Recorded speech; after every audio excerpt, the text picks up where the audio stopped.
नक्सलियों को बहुत बड़ा नुकसान हुआ है। बीजापुर में लगातार मुठभेड़ जारी है और कल तक खबर आई थी कि सुधाकर मारा गया है, फिर खबर आई कि भास्कर मारा गया है और अभी भी लगातार वहां से खबरें आ रही है क्योंकि ऑपरेशन लगातार जारी है। और इसमें क्या है लेटेस्ट अपडेट, जिसको जानने के लिए सीधा हमारे साथ बस्तर से जुड़ गए हैं संजय ठाकुर। संजय भैया बताइए कि क्या अपडेट है अभी। देखिए, लगभग हम 3:30 बजे इस खबर को रिकॉर्ड कर रहे हैं और 3 बजे पुलिस द्वारा इस पूरी मुठभेड़ को लेकर एक डिटेल ब्रीफिंग जारी की गई, जिसमें पुलिस ने बताया है कि जो मुठभेड़ पिछले 2 दिनों से जारी है, यानी कि 5 तारीख से जारी है, उसमें अब कुल 7 माओवादी मारे गए हैं। 7 माओवादियों के शव पुलिस ने बरामद कर लिए हैं। 5 तारीख को पहले सेंट्रल कमेटी मेंबर सुधाकर मारा गया।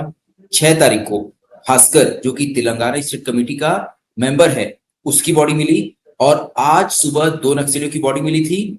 अभी दोपहर होते होते 3 और नक्सलियों की बॉडी मिली है, यानी कि कुल 7 नक्सली मारे गए हैं। हालांकि पुलिस ने बताया है कि सुधाकर और भास्कर की पहचान तो हो गई, लेकिन जो अन्य 5 नक्सली हैं उनकी अब तक पहचान नहीं हो पाई, जिसमें 2 महिला माओवादी कैडर है और 3 पुरुष माओवादी कैडर है। इनके पास से भी फोर्स को हथियार मिले हैं। ये पूरी मुठभेड़ जो है ये बीजापुर जिले के नेशनल पार्क एरिया, यानी कि इंद्रावती टाइगर रिजर्व इलाके में हो रही है। संजय भैया, अभी तक देखा जाता था कि अबूझमाड़ नक्सलियों का सबसे सेफ एरिया कहा जाता था। उसके बाद सुकमा और बीजापुर का जो सरहदी क्षेत्र है, कुंवरती जिस गांव से हिड़मा आता है, वो उनका सेफ एरिया कहा जाता था। लेकिन जैसे जैसे जवान आगे बढ़ रहे हैं, पहले अबूझमाड़ को अपने कब्जे में ले लिए, इसके बाद वो कुंवरती वाला जो एरिया था उसे अपने कब्जे में ले लिए, और इसके बाद अब ये जो इंद्रावती राष्ट्रीय उद्यान का क्षेत्र है, इसमें नक्सली बहुत ज्यादा सक्रिय नजर आ रहे हैं और अब जवान वहां भी पहुंच रहे हैं। तो ये इंद्रावती राष्ट्रीय उद्यान का जो पूरा एरिया है वो कितना खास है नक्सलियों के लिए? देखिए, आपने ठीक कहा कि पहले नक्सलियों का सबसे सुरक्षित और मजबूत गढ़ हुआ करता था बीजापुर और सुकमा जिले का सरहदी इलाका, जिसमें पुअर्सी, टेकलगुड़ा जैसे गांव आते हैं। टेकलगुड़ा की घटना मैं बार बार उसका जिक्र इसलिए करता हूं कि 2021 में फोर्स ने एक बहुत बड़ा ऑपरेशन चलाया, लेकिन इस इलाके में नक्सली इतने मजबूत थे कि जैसे ही जवान टेकलगुड़ा गांव के पास पहुंचे, जवानों पर नक्सलियों ने एक बड़ा हमला किया, जिसमें हमारे 21 जवान शहीद हो गए थे। इसके बाद फोर्स ने 2024 के साल की शुरुआत में इस इलाके में कैंप खोला टेकलगुड़ा में। उस दौरान भी हमारे 3 जवान शहीद हुए। फोर्स इस पर लगातार आगे बढ़ी। फोर्स पहुंची पुअर्ती तक, उसके बाद गुंडम, और इस पर आगे बढ़ते हुए इस इलाके में जितने भी ऐसे इलाके थे जो नक्सलियों के कोर जोन थे, और खास तौर पे नक्सलियों के बटालियन नंबर 1 के कोर जोन थे, वहां फोर्स ने कैंप खोला। इसके बाद फोर्स पहुंची कर्रेगुट्टा की पहाड़ियों पर। कर्रेगुट्टा की पहाड़ी पर 21 दिनों लंबा एक ऑपरेशन चलाया गया और नक्सलियों के सबसे मजबूत गढ़ को भी तबाह कर दिया गया। ऐसे में ये जो दक्षिण का इलाका है, जिसे हम साउथ बस्तर का इलाका कहते हैं, जिसमें सुकमा और बीजापुर जिले की सरहदी हिस्से हैं, उस इलाके को फोर्स ने लगभग अपने कब्जे में कर लिया है। लेकिन नक्सली पहुंचे अबूझमाड़। अबूझमाड़ में देखिए, अबूझमाड़ एक ऐसा इलाका जहां नक्सलियों का चीफ बैठा था, बसव राजू। बसव राजू को नक्सलियों के गढ़ में घुसकर, गुंडे कोट में जाकर फोर्स ने उसका इनकाउंटर किया। अब जो इलाका इंद्रावती टाइगर रिजर्व, ये बहुत महत्वपूर्ण है। मैं आपको मैप के जरिए समझाता हूँ। भैया मैं एक मिनट आपको बीच में रोक रहा हूँ। इससे पहले कि हम इंद्रावती टाइगर रिजर्व की तरफ आगे बढ़े, आप थोड़ा सा ये बता दीजिए कि ये जो अबूझमाड़ का क्षेत्र है, ये जो सुकमा बीजापुर का सरहदी क्षेत्र है, इतना चुनौतीपूर्ण क्यों रहा? नक्सलियों का सेफ जोन क्यों कहा जाता है? इसको बता दीजिए, फिर हम आगे। जी, आप इंद्रावती टाइगर रिजर्व के बारे में जानना चाहते हैं या अबूझमाड़ के बारे में? पहले अबूझमाड़ और जो सरहदी क्षेत्र आप बताए टेकलगुड़ा और उसके बारे में, वो इतना चुनौतीपूर्ण क्यों है वो बता दीजिए, फिर हम चलेंगे आगे इंद्रावती टाइगर। जी, देखिए, इस जो इलाका है, देखिए, जब पहली बार तेलंगाना से, आंध्र प्रदेश से नक्सली बस्तर में दाखिल हुए, तो उनका जो पहला महफूज और सुरक्षित ठिकाना था वो यही इलाका था। यानी कि वो बीजापुर होते हुए दाखिल होते हैं बस्तर के अंदर। इसके बाद उन्होंने बीते 40 सालों में इस इलाके को अपना बहुत ही मजबूत गढ़ बनाया। उस वक्त बस्तर का ये हिस्सा या छत्तीसगढ़ जो है, ये मध्य प्रदेश का हिस्सा होता था। यानी कि अगर भोपाल से इस इलाके की दूरी देखी जाए तो मुझे लगता है लगभग 1200 किलोमीटर के आसपास की दूरी पड़ती होगी। ऐसे में इलाका जो है ये किसी तीसरी दुनिया जैसा लगता था। और आपको याद भी होगा, उस वक्त के अखबार जो थे, बड़ी मीडिया संस्थान जो थी, वो बस्तर को तीसरी दुनिया कहकर संबोधित करती थी। तो ये इलाका जो है ये प्रशासनिक और राजनीतिक अनदेखी का शिकार रहा। ऐसे में नक्सली यहाँ अच्छे से फले फूले। यहाँ का जो भौगोलिक परिस्थितियां जो थी, वो नक्सलियों की गुरिल्ला वॉर के लिए बहुत मुफीद थी। यही वजह है कि जब पहली बार फोर्स यहाँ आई, जब फोर्स ने यहाँ कैंप खोले, तो उनके सामने पहली चुनौती थी जो नक्सलियों ने सड़कें बंद कर दी थी लंबे समय से, उसे चालू करना। और इन्हीं सड़कों के निर्माण के दौरान नक्सलियों ने सबसे अधिक हमले किए जवानों पर। इसके बाद अबूझमाड़ की बात की जाए तो देखिए, अबूझमाड़ के नाम से समझ आता है ऐसा जंगल जिसे बूझा ना गया हो। तो अबूझमाड़ का एक जंगल जो है लगभग 9000 वर्ग किलोमीटर का एक क्षेत्र है, जहां तक मुझे याद है। और इस इलाके में क्योंकि इसका कभी सर्वे नहीं हो पाया अंग्रेजों के जमाने में या मुगलों के जमाने में, हमारी सरकार भी नहीं कर पाई सर्वे। ऐसे में इस इलाके में कभी ना फोर्स की एंट्री थी ना ही प्रशासन की। यही वजह है कि नक्सली यहाँ अच्छे से फले फूले। लेकिन आप ध्यान अगर देंगे तो नक्सलियों ने कभी यहाँ बहुत बड़े हमले नहीं किए, क्योंकि यहाँ फोर्स की मूवमेंट बहुत कम थी। ऐसे में नक्सलियों ने इसे अपना सुरक्षित बस पनाहगाह बना के रखा। जो नक्सलियों के सीनियर लीडर थे जैसे बसवराजू, वो भी इस इलाके में छुप कर बैठा रहा। गणपति का भी ठिकाना यही माना जाता है। ऐसे में अब एक अंतिम ठिकाना बचता है इंद्रावती टाइगर रिजर्व। जी, तो बीजापुर का ये जो इंद्रावती टाइगर रिजर्व है, ये अब तक जिसे सेफ माना जा रहा था, अब ऐसा क्या हुआ है कि जवान वहां तक पहुंच रहे हैं? और ये पूरा इंद्रावती टाइगर रिजर्व क्यों इतना सेफ है, इसे भी समझा दें। जी, ये क्योंकि इसके नाम से समझ आता है ये रिजर्व फॉरेस्ट का इलाका है, टाइगर रिजर्व का क्षेत्र है। ऐसे में ये लगभग इसका जो क्षेत्रफल है वो 2800 वर्ग किलोमीटर का है। तो 28 वर्ग किलोमीटर के इस क्षेत्र में अब तक कोई भी पुलिस का कैंप नहीं खुल पाया है। मैं आपको थोड़ा मैप के जरिए इस इलाके को समझा दूं, शायद इससे दर्शकों को आसानी हो, क्योंकि देखिए इस इलाके को बहुत ज्यादा लोगों ने देखा नहीं होगा। देखिए, ये एक मैप है जिसके जरिए आप समझ पाएंगे। ये बीजापुर जिला है, ये जगदलपुर है। ये जगदलपुर जहां इस वक्त मैं बैठा हुआ हूं। और यहां से अगर आप सीधे आएंगे तो ये लाल लकीर जो दिख रही है ये एनएच है।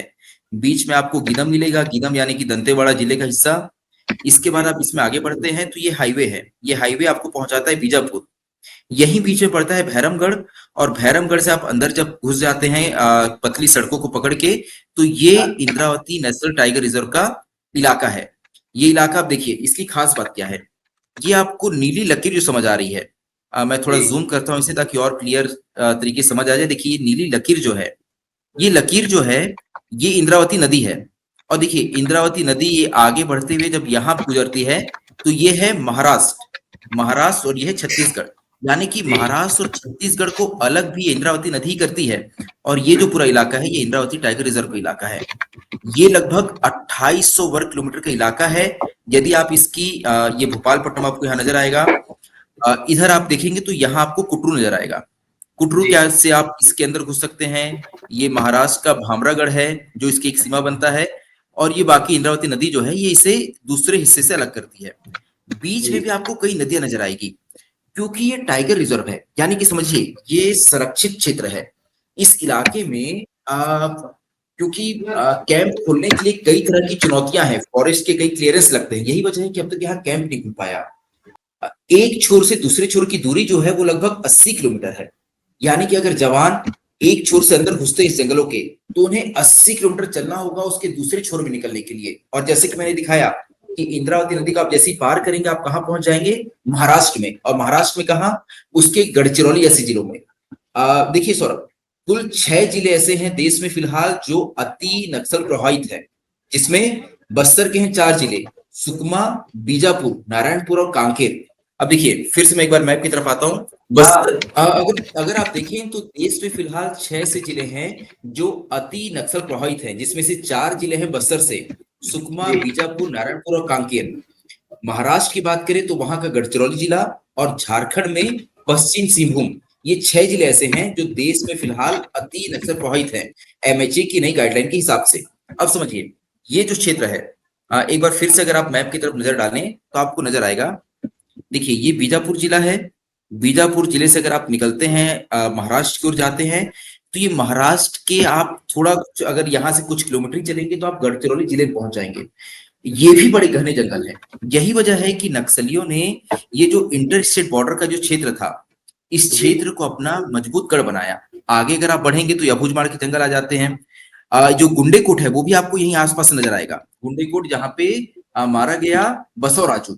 तो ये समझिए कि ये जो पूरा इलाका है ये इतना घना वन क्षेत्र है। और यहाँ पर क्योंकि आप कुछ साल पहले की अगर बात करें या कुछ महीनों पहले की बात करें तो जी। इंटर स्टेट ऑपरेशंस बहुत कम हो पाते थे। यानी कि यदि नक्सलियों की मौजूदगी की सूचना छत्तीसगढ़ की पुलिस को मिली, वो अगर नक्सलियों को घेरते थे और नक्सली अगर महाराष्ट्र या तेलंगाना की ओर निकल जाए तो वहां की पुलिस की तरफ से सहयोग मिलने में काफी देरी हो जाती थी।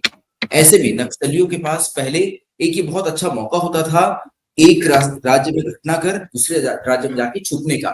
लेकिन जी। अब वो जो माहौल है वो थोड़ा कम हुआ है। अब केंद्र सरकार की क्योंकि डायरेक्ट निगरानी है पूरे ऑपरेशंस पे, ऐसे में राज्यों के द्वारा इंटर स्टेट ऑपरेशंस भी चलाए जा रहे हैं, संयुक्त ऑपरेशन चलाए जा रहे हैं। तो मतलब ये कहा जा सकता है संजय भैया कि जो इंटर स्टेट कॉपरेशन देखा जा रहा है इसकी वजह से ये सफलताएं और ज्यादा बड़ी होती है।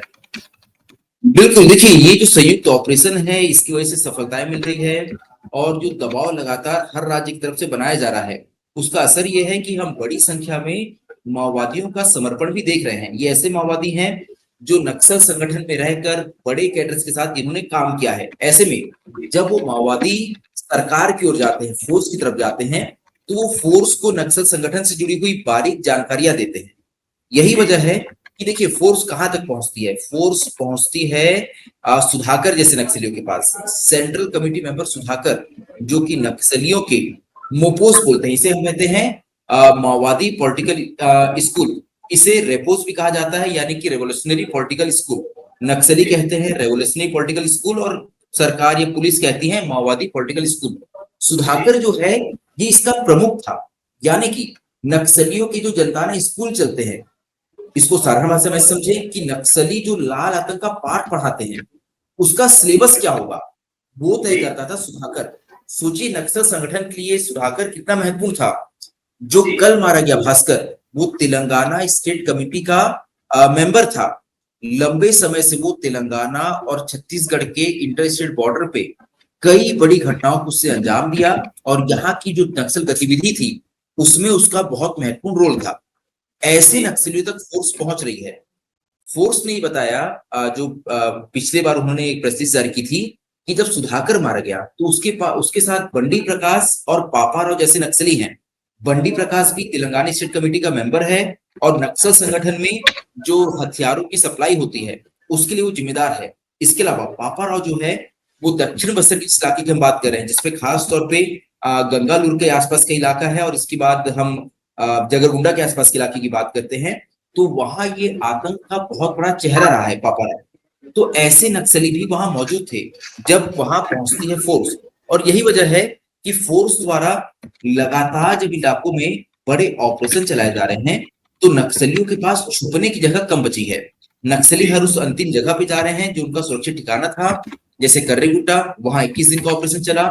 इसके बाद वो पहुंचते अभुजमाड़। अभुजमाड़ में भी बड़ा ऑपरेशन चलता है और बसवराजू मारा जाता है।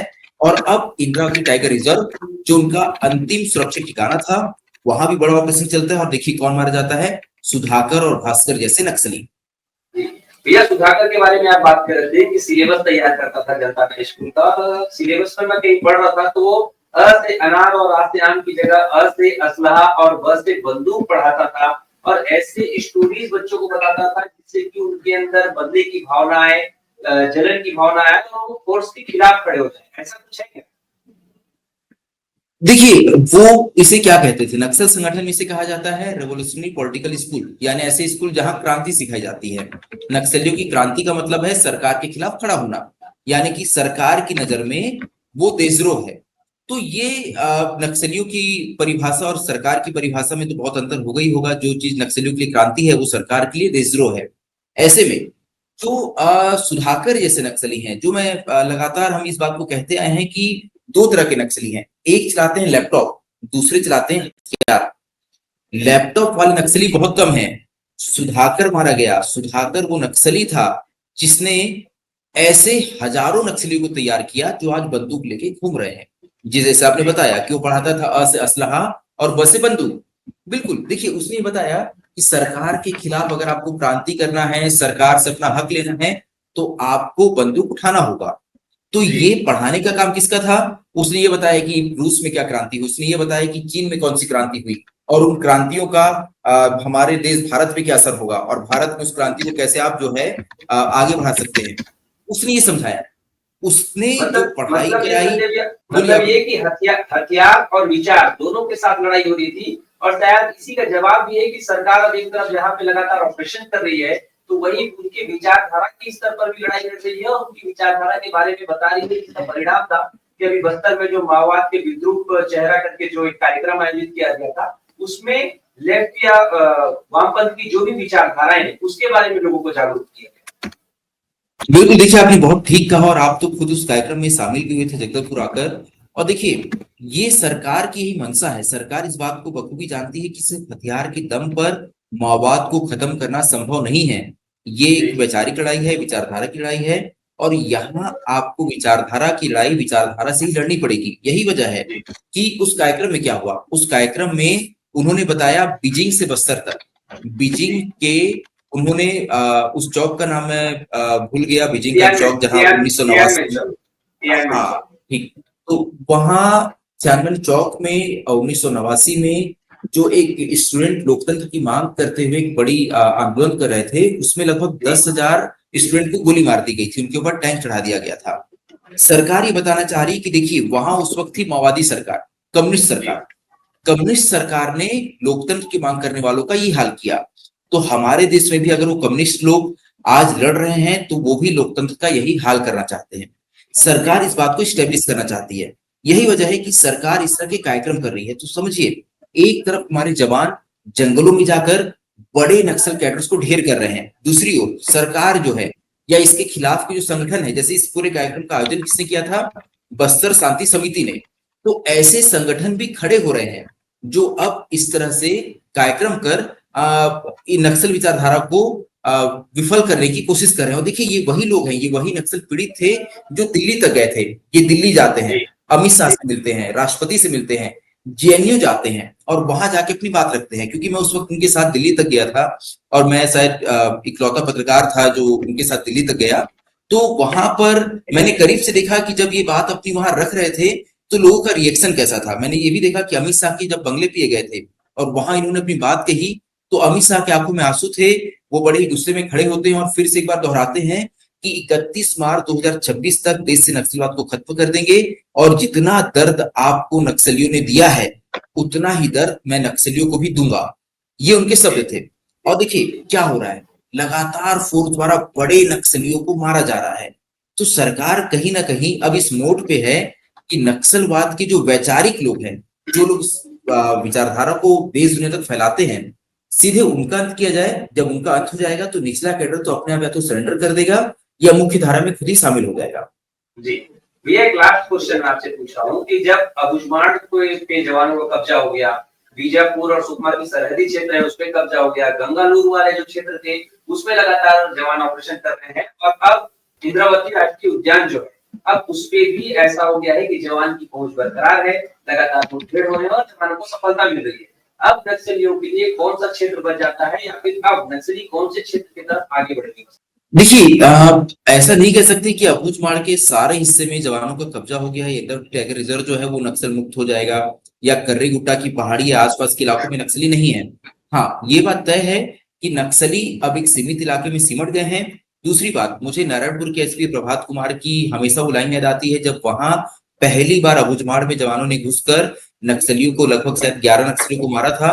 तो उन्होंने एक बात कही थी कि नक्सली इस बात को ठीक तरीके से समझ लें। जो उन्होंने एक ये बात फैलाई थी कि अबूझमाड़ उनका सुरक्षित इलाका है, तो अबूझमाड़ उनके लिए सुरक्षित नहीं है। और इस बात को जवानों ने फिर से साबित किया जब वो गुंडेकोट तक जाकर बसव राजू को मार लाते हैं।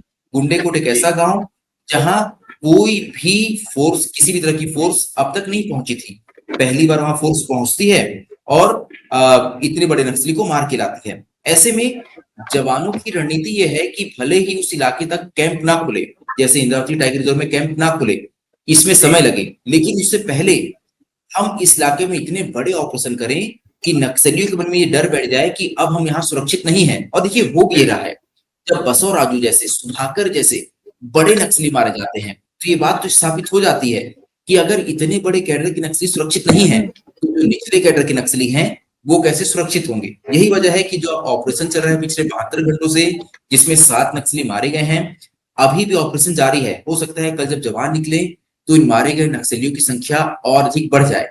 ऐसे में जवान इस बात को स्थापित करने की भरपूर कोशिश कर रहे हैं कि इंद्रावती टाइगर रिजर्व का इलाका, जो कि 2800 वर्ग किलोमीटर में फैला है, जहां फिलहाल कोई भी कैंप नहीं खुला है, वो इलाका भी अब नक्सलियों के लिए सुरक्षित नहीं है। जवान इस इलाके में घुसकर भी नक्सलियों को ढेर कर सकते हैं।